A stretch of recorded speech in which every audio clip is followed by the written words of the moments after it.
નમસ્કાર મિત્રો, હળવદ તાલુકામાંથી ત્રણ કેનાલ પસાર થાય છે. મોરબી, માળિયા અને ધાંગધ્રા ત્રણેય કેનાલોમાંથી ખેડૂતો પાણી લે છે અને સારું ઉત્પાદન પણ મેળવે છે. પણ સારો ઉત્પાદનની સાથે સાથે દર વર્ષે કેનાલ સફાઈ અને સમારકામને લઈ અને બંધ કરવામાં પણ આવે છે. અત્યારે આપણે છીએ Morbi branch canal. Morbi branch કેનાલના દ્રશ્યો તમે જુઓ છો કે અત્યારે સફાઈ કામગીરીને લઈ એક હિટાચી મશીન અહીંયા તમને દેખાતું હશે, પણ હિટાચી મશીન હાલ બંધ અવસ્થામાં દેખાય છે, કારણ કે ઢગલાઓ કરેલા છે અને હિટાચી મશીન બંધ અવસ્થામાં છે. એટલે ક્યાંક ને ક્યાંક કોન્ટ્રાક્ટર દ્વારા જે કહેવામાં આવી રહ્યું છે કે સફાઈ કામ થઈ રહી છે, અથવા અધિકારી પણ કહી રહ્યા છે કે સફાઈ કામ થઈ રહ્યું છે, પણ વાસ્તવિક સ્થિતિ એ છે કે સફાઈ કામ અત્યારે ચાલુ નથી. અત્યારે તમે જે હિટાચી મશીન જુઓ છો તે બંધ અવસ્થામાં પડ્યું છે, એટલે સફાઈ કામ થતી નથી, તે વાસ્તવિક સ્થિતિ છે. મોરબી બ્રાન્ચ કેનાલમાં આપણે થોડા સમય પહેલાં અહેવાલ પ્રસારિત કર્યો હતો કે અંદર કેનાલમાં ઉતરી અને ચરાડવા ગામના ગ્રામજનોએ રામધૂન બોલાવી હતી અને વિરોધ પણ કર્યો હતો. પરંતુ આ વિરોધ બાદ તંત્ર સફાળું જાગ્યું હતું ને એક નહીં બે હિટાચી મશીનથી તેઓએ સફાઈ કામગીરી ચાલુ કરી હતી. તેનો અહેવાલ પણ આપણે પ્રસારિત કર્યો હતો કે ખૂબ સારી કામગીરી થઈ રહી છે અને ઝડપી થઈ રહી છે. પરંતુ એ માત્ર કહેવા પૂરતું નાટક હોય તેવું લાગી રહ્યું છે, કારણ કે હાલ જે સ્થિતિ છે તેમાં તમને દેખાય છે કે આ હિટાચી છે તે બંધ છે, ઓપરેટર કે કોઈ દેખાતું નથી.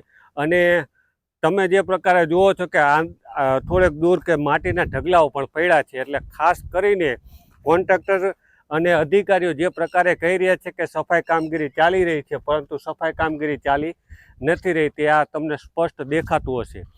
અહીંયા જે તમને માટીના ઢગલા દેખાય છે એ માટીના ઢગલા પણ જોઈ લો કે આવા ઢગલા છેક સુધી તમને અલગ અલગ જગ્યાએ જોવા મળશે. અને આ ઢગલાઓ હટાવવા માટે જ કોન્ટ્રાક્ટરને કરોડો રૂપિયા રાજ્ય સરકાર દ્વારા આપવામાં આવ્યા છે.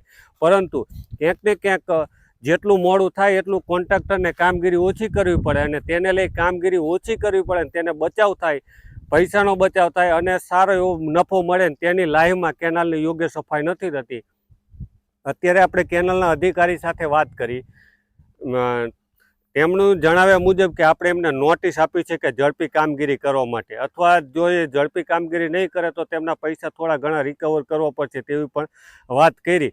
પરંતુ આ નોટિસ આપવાથી જ સંતોષ માની લેશે કે કેમ, અને કેનાલ યોગ્ય રીતે સફાઈ થશે કે કેમ તે જોવાનું રહ્યું. હાલ તો આપણે મોરબી બ્રાન્ચ કેનાલે છીએ અને મોરબી બ્રાન્ચ કેનાલે આ હિટાચી મશીન છે તે બંધ જોવા મળી રહ્યું છે અને માટીના ઢગલા પણ જોવા મળી રહ્યા છે. એટલે ખાસ ખેડૂતોને જે આ તકલીફો પડી રહી છે તેના ઉપર અધિકારીઓ યોગ્ય ધ્યાન આપે, કેનાલની યોગ્ય સફાઈ કરે, મરામત કરે, તો જ ખેડૂતોને પાછળના છેવાડાના ખેડૂતોને પાણી મળે, અને પાછળના છેવાડાના ખેડૂતને પાણી મળે તો જ તે આર્થિક રીતે પગભર થઈ શકે. પરંતુ ક્યાંક ને ક્યાંક કોન્ટ્રાક્ટરો પોતાની લાલચ અને અધિકારીઓના કામગીરી નહીં કરવાની જે એમની મનસ્વી વલણ, કારણ કે પોતાની નૈતિકતા હાલ અધિકારીઓ ચૂક્યા છે. અધિકારીઓ જતા નથી, ઓફિસોમાંથી બહાર નીકળતા નથી, ગાડીમાંથી નીકળતા નથી, એટલે તેને લઈને જ આ અવદશા બધી થઈ છે. હાલ તો આપણે મોરબી બ્રાન્ચ કેનાલે છીએ અને સાફ સફાઈ નથી થતી, તેના આપણે દ્રશ્યો માટે જ ખાસ તો વિડીયો બનાવ્યો હતો. અને જે પણ મિત્રો આપણી સાથે જોડાય તે કોમેન્ટ બોક્સમાં અચૂક લખશો કે આપના વિસ્તારમાં કેનાલની યોગ્ય સફાઈ થઈ છે કે કેમ, અને થઈ છે કે કેવી થઈ છે, અને કેનાલને લઈને શું શું પ્રશ્નો છે તે અમારા કોમેન્ટ બોક્સમાં તમારા ગામના નામ સાથે કોમેન્ટમાં ગામનું નામ અને મોબાઈલ નંબર લખજો, એટલે અમે તમારો કોન્ટેક્ટ કરશું કે ખરેખર શું વાસ્તવિક સ્થિતિ છે. આભાર મિત્રો.